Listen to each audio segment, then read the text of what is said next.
In the summer of 2013, I found myself driving home alone on Highway 902 from a party. It was almost midnight, and needless to say, it was pitch black. As was usual at night, I was on edge. I had the radio off and could hear nothing but the muffled roar of the tyres on the pavement and the dull hum of the engine. I stole a glance into the middle rear view mirror and saw nothing but darkness through the back window. I know that I looked backwards and saw nothing, I'm sure of it. Just the seemingly endless blackness of night. I remember it so clearly because not 10 seconds later a car passed me to the left, headlights on. I had one of those sudden adrenaline rushes, like when you think you see a person outside your bedroom window when it's just a tree, or when you start awake at night with the feeling of falling. 10 seconds earlier, nothing had been behind me. Suddenly, a car. I drove the rest of the way home shivering and knowing something was off. The next morning, I found two sets of scratches near the back of my van. One was on the left rear, one was on the right. The car was pretty old. They could have been there for months, but that was the first time that I distinctly remembered seeing them. In hindsight, there were two possibilities for what happened that night. Possibility 1, by some glitch in reality or something paranormal, this other car had somehow appeared behind me within 10 seconds of me checking my mirror, like some weird ghost crap or something. However, the second option is what makes my blood run cold whenever I consider it. It didn't even occur to me until months after the fact, but it makes me dread driving alone at night even more. Possibility 2. The car was normal. It had approached me from the rear and passed me to my left. However, something large and wide and as black as the night had been clinging onto the rear of my car, obscuring my view through the window and leaving deep scratches on the sides. And I had inadvertently driven it home with me.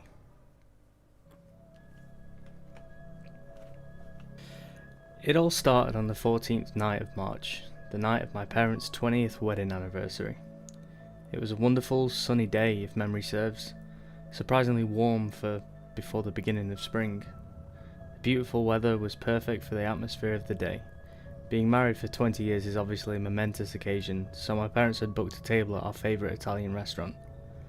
Of course, this was a formal occasion, so I had my best suit on.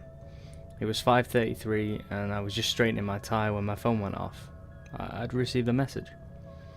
That's strange, I thought. That never happens. I checked the message and it was from my mum. It was quite a jumble of numbers and letters, but through the vocabulary stew I could make out the legible phrase, "Please help me." It should go without saying that this worried me greatly, so I immediately replied, "Are you okay?" Just as instantly as I got another text which read, "Oops, pocket text."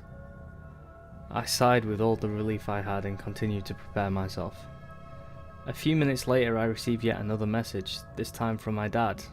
I checked the text and once again it was a massive mixture of letters and numbers with the phrase, "Please help me," concealed within.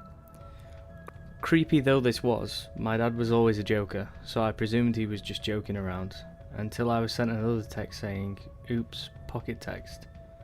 Now this sparked panic. Pure, unmistakable panic. Exactly half a minute passed when I received the exact same message from my sister. This couldn't be coincidental, it just couldn't. In a state of sheer anxiety, I started to run to the restaurant. I made it about a quarter of the way before I was stopped by a police officer. "Main road's closed," he said. "Huge car crash." This was the exact moment I realised just what had happened. I demanded to see the wreckage, a request I'm surprised was allowed. When I got there, it wasn't the remnants of the car that caught my eye, not the flames billowing from the destroyed vehicle. No, I was horrified to see the lifeless corpse of my mother, father and sister. I asked for the estimated time of their deaths. All three of them were killed instantly by the collision at 5:32.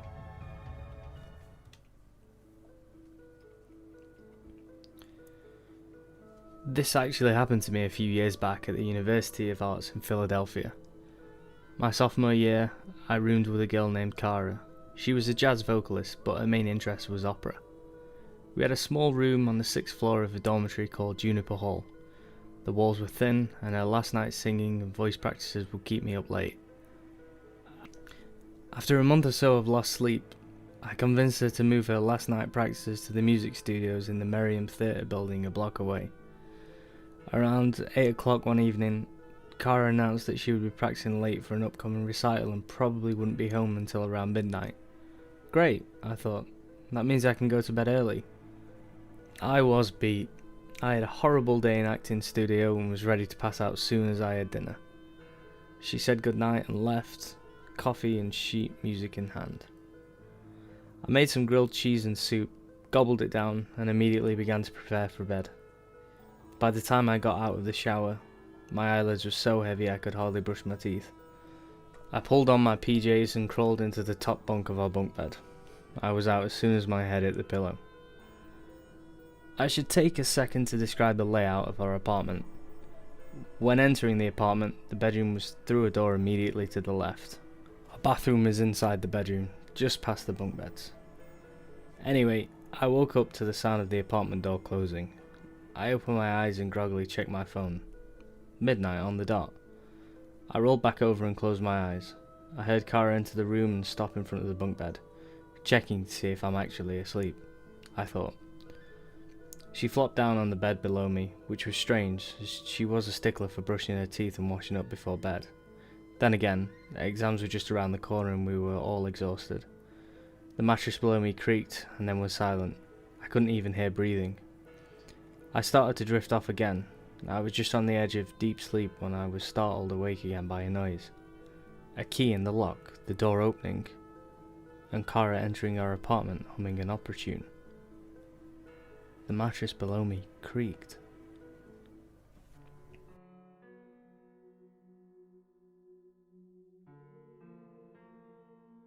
I sat on the bus on my way to school, listening to music and paying little to no attention to the other students. At one of the stops, my mind snapped back to reality. I looked towards a small house. Tommy's house, I thought. A hand slipped through the drapes of the window and waved the bus driver to move on. He's sick, I thought, paying no large amount of attention to the situation.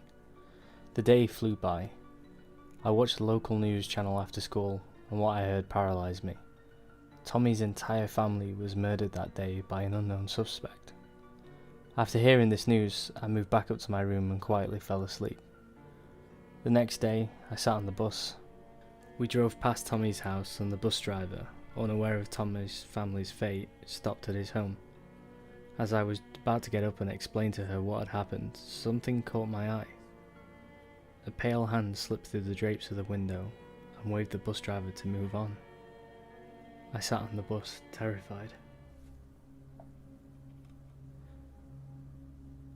My grandmother grew up in the slums of Prohibition-era Chicago. Her family lived in a small house near the harbour, and one of her earliest memories was of a particularly hot summer when, seeking respite from the heat, she and her sister discovered a seldom used section of boardwalk near an abandoned warehouse. Every night for several weeks, the two girls would make their way down to the docks and sit together on the edge of the pier as the sun went down. My grandmother vividly, and for a time fondly, recalled the feel of the seaweed between her toes as she and her sister dangled their feet into the murky water. It wasn't until years later that she returned to the pier and found that the warehouse had been demolished. Curious, she made an inquiry with the Department of Planning and Development. Apparently the warehouse had been owned for a time by the mob, who were using it as a base of operations for a local prostitution racket. It had only been uncovered when an associate began disposing of rival hookers by fitting them with concrete shoes and dumping them into the harbour. Investigating officers had recovered nearly 24 bodies from the waters of a secluded pier nearby. How had the bodies been discovered? A passing fisherman spotted some of the victims, hair floating near the surface of the water, like seaweed. Hey guys, and thank you again for listening to the latest installment of my CreepyPasta series, SleepyPasta. I thought I'd do something different this time and do 5 different short stories and just combine them into one video, so I hope you enjoyed this format instead of me posting a short story on its own. Thank you once again for the feedback that I've received on every single video so far, which has been great, and hopefully I'm improving every time I do this. So thank you again, and take care.